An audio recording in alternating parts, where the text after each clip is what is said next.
guys, if you are new to my channel, my name is Kim. My channel name is Elementary in the Mitten. I am a first-year teacher in West Michigan. So I did not student teach all that long ago, and it's really cool to be able to sit down and film this video. I've gotten so many requests to do a video like this, and I am sitting down right now on a snow day. I'm literally on my stairs because it's right by a big window which has the best lighting, and this is what we're working with. So I am just going to go ahead and jump into some student teaching tips that I have for before student teaching and during student teaching. So first, I have a few tips for before you start student teaching. My first tip is to do your research. So do your research on the school district that you've been assigned to, or on the specific building you're in. So before you even go in, definitely know your CT's name by heart, know your principal's name, superintendent's name, know what school district your school is in. For my student teaching, we were assigned where we were gonna be for student teaching. If you're somewhere where you have to find your own placement, then that might look a little bit different, but definitely make sure you know as much as you possibly can know about your district going into it, because then when you're sitting down, you don't have a bunch of questions to ask your CT or administrator about the school specifically, and you'll be able to ask them other good questions instead. So make sure you know as much as you can possibly know about the school that you're going to be at. My second tip for you is to build your professional wardrobe. And it was something that I had heard before I started student teaching, that you should be the best dressed person in your classroom, in your building, whatever it might be. You should be dressed up every single day. And I made sure that I did this for my teacher assisting and student teaching. And I really feel like it paid off. I made sure that I was dressed nicely every single day, because you never know like when you're gonna have an opportunity to sit down and talk to the principal, or when the superintendent's gonna come in, and you really need to network while you're student teaching. So part of that is looking your best every day. Now that doesn't mean you need to spend like 2 hours on your makeup or hair every day, but you should look nice every single day. So master a couple of quick hairdos, whether that's putting your hair in a nice professional looking bun, or just remembering to wear clothes that look good on you. If you start preparing for this early on before you start student teaching, you can find some great deals at like Old Navy or Plato's Closet. We have different consignment shops in the area that I shopped at, and thrift stores. You can find a really nice professional wardrobe with just a few pieces.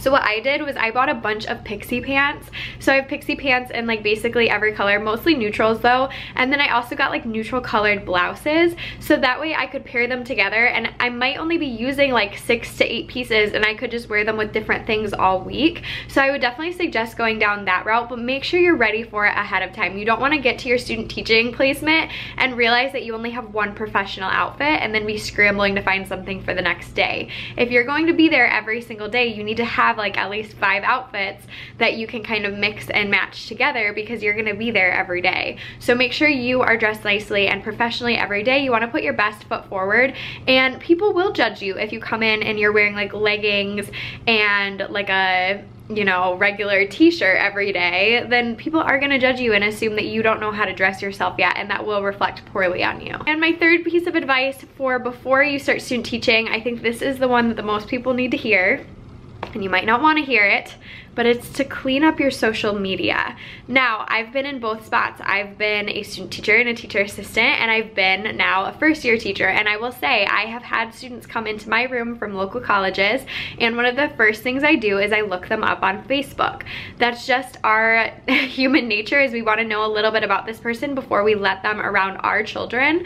And I know they're not the children that I birthed, but they're the children that I spend my days with and that I care about deeply, and so I want to get a little bit of intel, if you will, about whoever's going to be in my classroom. So as an actual teacher now, a teacher with a job, I do look up the people who are coming in my building, and I can guarantee that when I went into other people's buildings, they looked me up beforehand too, because I know, like, my CTs had told me that they looked me up on social media.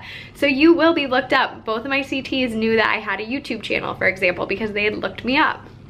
So make sure you are not posting pictures of yourself that make you look immature or that make you look unprofessional. Now, it's okay to post pictures with your friends, but just watch out. Make sure that you don't have any pictures of you in really revealing clothes. You don't have pictures of you drinking a drink, whatever it might be. Now, for me, this was really easy because I just like naturally don't do those things and don't post those things, and part of that is probably me being in the eye of the media for so long that I just like naturally would never post a picture of me like drinking an alcoholic drink. That just, doesn't make sense to me. Maybe like holding it in my hand I've probably done once or twice, but it was definitely when I was of age, and it was more of like a classy photo of me like dressed up at dinner with friends, if that makes sense. Make sure you're not posting any pictures of you like at parties and stuff like that. I will say, like, I have had students in my room this year, like I said, and I've looked them up beforehand, and there was one case where I looked up a student who was going to be in my classroom and found some things that I didn't really want to see, and it did reflect negatively on that student, unfortunately. So please, please, please, whatever you are going to take from this video, take that piece of information and go clean up your social media. I am begging you, because not only is it important for student teaching, but it's going to be very difficult for you to get a job someday if you are posting things that you shouldn't be posting online. So please don't do that. And just know that as a teacher too, like, my kids can look me up online very, very easily. Like, I have my students' parents requesting me as a Facebook friend like fairly often. Like, this is like a normal thing. So I would never ever want somebody to question my dedication to my job or my dedication to my students or my ability to do my job well based on something I put on the internet. So please, I am begging you, clean up your social media.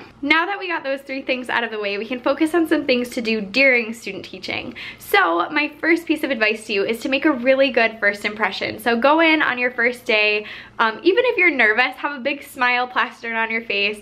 Repeat in your brain that there's nowhere else in the world that you'd rather be than in this school working for free. Like, there's nothing in this world that you'd rather do. So every single person you run into, whether it's the secretary, the custodian, the principal, your CT, grade level teachers who are teaching the same grade level that you are, whoever it might be, introduce yourself to every single person with a handshake. Now, I'm not saying you're gonna just do like a, hey principal, or hey custodian Gary. Like, you're not gonna do that. You're gonna say, hi, my name is Kim Holes. It is so nice to meet you. I'm a student teacher in so-and-so's room. Do not wait for your CT to introduce you to people, because they might not.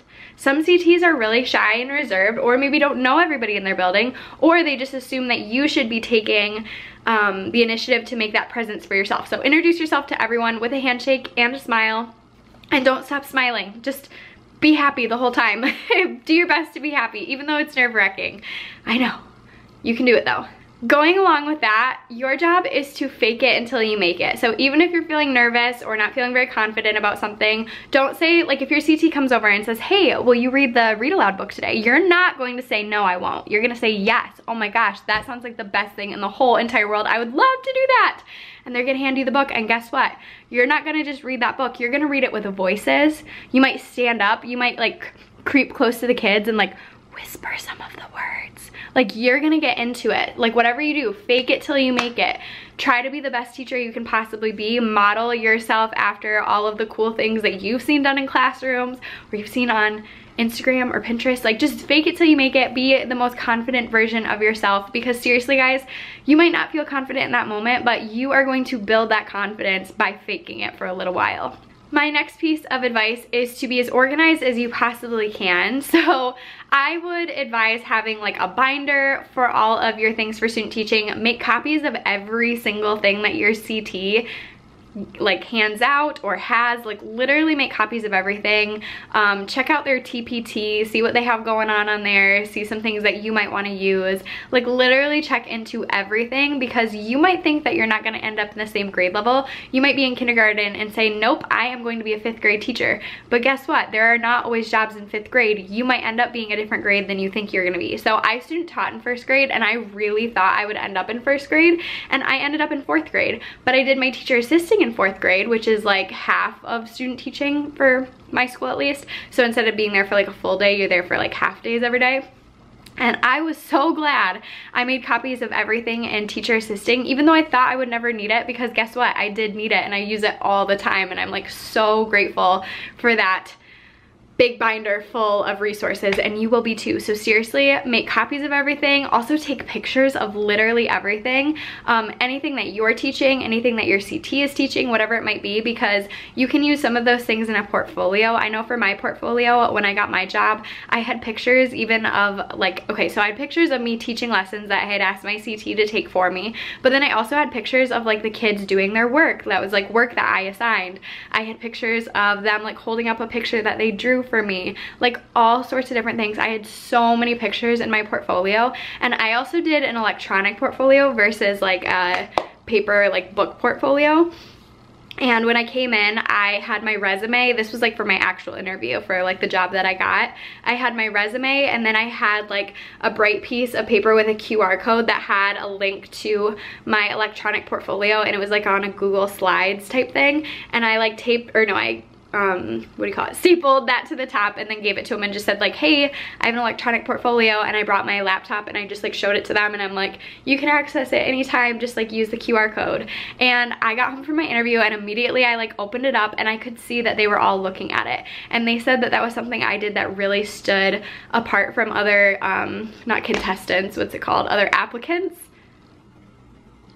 Is that what it's called? I don't know. Other people who were applying for the same job. And like the job that I got, like 100 people applied for it, which is crazy. And I'm sure there were people with like more experience than me and who just were better teachers than me. Like I'm sure there were, but I tried to do as many things as I possibly could to make me stand apart. And a lot of those things were things that I had done in my student teaching that I had saved pictures of, or I had saved like mental stories of, and I was able to like pull from all of that to give in my interview, basically. Another piece of advice that I have for you is to jump in right away and do as much as you possibly can. So if your CT is saying like, hey, like, you know, you can just sit back and hang out and like take notes for the first week, like that's fine, but you shouldn't really be sitting back. You should be sitting like by the kids, or you should be walking around when they're working on like small group stuff or independent work. You should be walking around and like interacting with kids. You should never, ever, ever just be like sitting in the back, not by any kids. Like that's my personal opinion, at least. I don't think you should ever be just sitting back and like not doing anything. Like at the very least, like go sit by a kid and like silently observe like by a child, because that will show the kids that you're invested and that you like want to be a part of what they're doing. And it will also show your CT and anybody else who comes in the room that you are a part of this community and you aren't like excluding yourself or just saying like, oh, I'm just here to learn, because you're not just there to learn by observing, you're there to learn by like doing stuff. So make sure that you're doing as much as you can, and just say right away like, hey, would it be okay if I take you know, read aloud and do read aloud every day, or morning meeting, can I do morning meeting every day? Like ask right away what you can do and try to figure out some things that will get you involved right away. I would say by like the end of your first week, you should have something on your plate already. Like you should be doing something other than observing. Now I know that every school and every program is going to have different requirements for like when you take over like all of the teaching, or how much of the day you take over, or whatever, but like try to figure out with your CT and do as much as you can. I took over some things in teacher assisting, which like technically like we didn't need to do. We only needed to teach like 3 or 4 lessons or something, but I took over like the whole morning work time, and like I would do read aloud, I would do spelling tests, like all of this random stuff I was taking over, and it was such a good experience for me. So I would definitely recommend doing as much as you possibly can. In addition to doing everything that you possibly can in the classroom and getting involved, I would also recommend getting involved after school if you're able to. Now, I was working full-time, like 40 hours and up during my teacher assisting, and then I had like 18 credits still, so that was crazy. So I wasn't able to do a ton after school, and also my school that I was teacher assisting at was like over an hour away from my house. But during my student teaching, I was able to get a lot more involved. So I ran the after school English language learners tutoring group, and I was able to make some money doing that.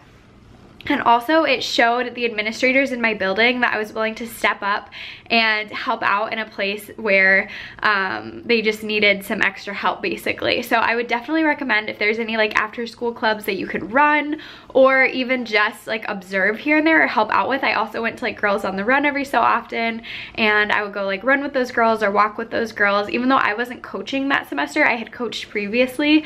So it was a good experience for me just to meet some different kids in the building. And like that group was like 3rd through 5th grade, and I was teacher assisting in 1st grade. So I got to meet some kids that like otherwise I probably wouldn't have met. So I would just say, if you have the flexibility to get involved after school as well, even if it's just like going to a football game or going to watch soccer or a dance recital or whatever it might be, like those things really stand out to the kids, the parents, the administrators, your CT. Like those things make really, really big differences. And also it's good preparation for when you're an actual teacher, because you have things to go to every single weekend, basically, if you're going to your kids' games and stuff. So anyways, I would definitely recommend doing that as well. My last piece of advice for you is just to have fun. It is seriously such a fun time. I miss my student teaching terribly. It is so amazing to have two adults in the room loving on kids and just trying to meet their needs. And I would just say, you guys, seriously, just enjoy it, because like never again are you gonna have an experience like this. It is seriously the best thing in the whole world. I loved student teaching. I miss it. And I would just say enjoy it while you can, take it all in, and just try to get as much of an experience out of it as you possibly can. Like I said, just do everything, make connections, make sure that you are doing your absolute best and giving 100% every single day. You are gonna love it. So that is all that I have for this video. I really hope that this helps some of you. I have gotten so many requests to do a video like this, and I remember watching so many videos like this like a couple of years ago, or like last year before I did my student teaching. So I really hope that this finds at least a couple people and brings them some sort of comfort and joy, because that is all that I can wish for you guys. So if you're not subscribed already, I would definitely recommend subscribing to my channel. I put out some vlogs and I want to do some more videos like this, so let me know if there's another topic you would like me to sit down and talk about. I would love to do that. Remember that you are incredibly beautiful and loved, and I will see you guys next time. Bye guys.